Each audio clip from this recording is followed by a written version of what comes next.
Typhoid मुहिम जारी। 30 नवंबर तक जारी रहने वाली मुहिम सुबह भर के 2.5 बरस से 15 बरस तक के बच्चों को वैक्सीन लगाई जाएगी। मजीद जानिए इस रिपोर्ट में।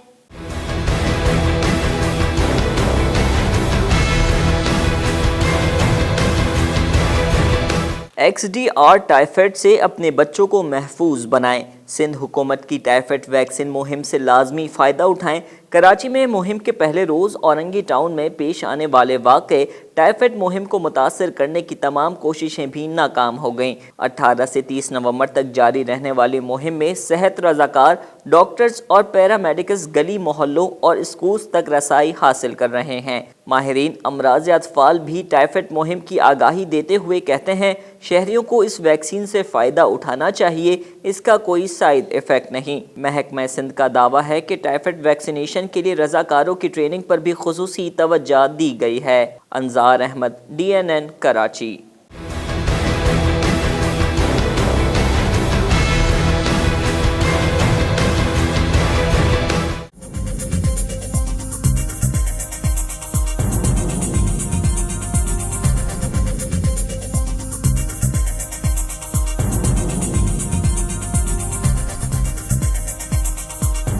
न्यूज़ से अपडेट रहने के लिए हमारे चैनल को सब्सक्राइब करें और बेल आइकन पर क्लिक करें।